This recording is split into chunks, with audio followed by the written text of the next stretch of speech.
फिल्मों में इनके किरदारों में इतने नेगेटिव शेड्स होते हैं, आप सोच रहे होंगे कि पता नहीं इस इंसान में कितनी बुराइयां हो। असली जिंदगी में ये एक शुद्ध शाकाहारी, टीटॉटलर, अल्कोहल, सिगरेट्स कुछ नहीं छूते हैं, बहुत ही डिसिप्लिन लाइफ बिताते हैं। कुछ पन्ने जिंदगी के। हर हफ्ते मैं जब आपसे बातचीत करती हूँ तो मेरे जो मेहमान होते हैं उनसे मैं सवाल पूछती हूँ, कभी नोक-झोंक करती हूँ, कभी कभी उनकी कहानियाँ किसी और मुकाम तक पहुँच जाती है। तो आज मैंने सोचा कि क्यों ना कुछ अलग किया जाए। सवाल तो मैंने बहुत सारे सोच के रखे हैं। रंजीत जी के साथ जब भी मैं मिली हूँ, उनके पास इतनी खूबसूरत कहानियाँ होती है कि वक्त कैसे बीत जाता है पता भी नहीं चलता है। क्यों ना आज मैं अपने सवालों को अपने पास ही रखूं। तो चलिए आज 9 बजे तक सिर्फ रंजीत जी को सुनते हैं। It's my pleasure to be on your show. Thank you. And अभी तक लोग मुझे छेड़ते हैं। I carry a transistor with me, you know. अच्छा। In my studios also. तो मुझे रेडियो सुनने का अभी भी शौक है। गाड़ी में तो ऑन रहता ही है, you know. हाँ।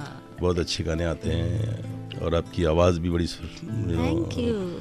क्या माशाल्लाह बोलते हैं। तब जब मैं आपसे मिला नहीं था तो मैं विजुअलाइज किया करता था कि आप कौन हैं, कैसी हैं, जिनकी आवाज़ ऐसी है तो वो कैसी होंगी, you know, ऐसी चीज़ें आती थी दिमाग में, you know, and जैसा सोचा वैसा पाया, you know. Oh, thank God. आप मुझे ये बताएं रंजीत जी, और ऐसे ही आपने आपके सर पे जो स्कार्फ बांधते हैं, आप आ रहे थे, मैं कहा अरे बाप रे, मुझे अब इनसे मिलना पड़ेगा। हेलो बोली। हाँ, और इतने सालों से जो आपने देखा है वो परसेप्शन रहता है। जी जी जी। जब आपने हाथ पकड़ा और वो एक इंसान के टच से पता चलता है। Every woman understands from the touch of क्या कह रही हैं? तो आपने जिस तरह से पकड़ा, मैंने बोला नहीं ये तो लगते कुछ है। नहीं, आप इतने अच्छे हैं, इतने प्यारी प्यारी बातें करते, इतने वार्म हैं आप। Very contradictory to what you portray on screen.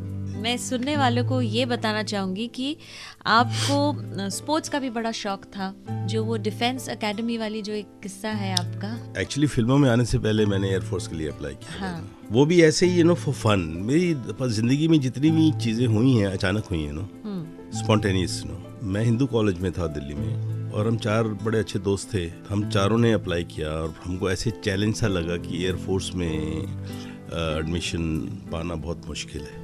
12% 10% result आता था फॉर पायलट्स, अच्छा, एडमिशन के लिए। तो फॉर्म भर दी हमने अपनी जेब से, पैसे वैसे खर्चा करके, ना, घर वालों को नहीं बताया मैंने। तो हम चारों पास हो गए। फिर एसएसबी के लिए जबलपुर गए दिल्ली से। वो झूठ बोला घर में, जी कॉलेज वाले गए, उसमें भी निकल गए। फिर मेडिकल टेस्ट में हुआ। फिर जब बॉन्ड भरना पड़ता है, नो, तब मेरे फादर को पता लगा, तो घर वालों को पता लगा। But my father was also like my friend, you know. उसने बोला अच्छी बात है यार, एयरफोर्स ज्वाइन करना है, इट्स वेरी गुड। अपने को डर बहुत था कि हमारा इतना था, I come from a very orthodox family, कि अगर फादर ने दूसरे कमरे से आवाज़ लगाई, गोपाल, तो मैं अपने दूर से दूसरे कमरे से नहीं, हाँ जी नहीं बोल सकता हूँ। अच्छा, मुझे वहाँ उनके सामने पहुँचना पड़ेगा। अच्छा, that is taken for granted कि आवाज़ लगाई है तो उधर हाजिर होना चाहिए। हाँ जी ऐसे नहीं। उसकी वजह से थोड़ा डर, खौफ, थोड़ी शरारतें होती थी स्कूल में, कॉलेज में। मोहल्ले वाले जो आजू बाजू में जो शिकायतें आती थी, अक्सर मेरा नाम जुड़ जाता था। और कई बार तो, ये मैं सच कह रहा हूँ आपको, बिना कसूर किए हुए शिकायत आने से पहले ही मेरी पिटाई भी हो जाती थी। मुझे वो सरदार जी का जोक याद आया था कि वो अपने बेटे को मार रहा था। अच्छा। तो लोगों ने पूछा क्यों मार रहा है भाई? कहता यार कल मैं जा रहा हूँ ऑटो स्टेशन, कल इसका रिजल्ट आने वाला है और मुझे मालूम है ये फेल होने वाला है, इसलिए मैं इसको मार के अपना कोटा पूरा करके जा रहा हूँ। पिटाई हो जाती थी घर में। अक्सर फिल्म इंडस्ट्री में दोस्त बहुत कम बनते हैं, पर यहाँ मेरे सामने जो विलन बैठे हैं शायद लोगों के नजर में बहुत ही खूंखार थे और लोग उनसे नफरत करते थे, पर उनके दोस्त, उनके कलीग्स और उनके को-स्टार्स उनसे बेहद प्यार करते थे और वो सबके चहीते थे। कुछ और ऐसी बातें आगे भी ऑन कुछ पन्ने जिंदगी के with Madhurima Nigam on 92.7 big FM। कुछ पन्ने जिंदगी के।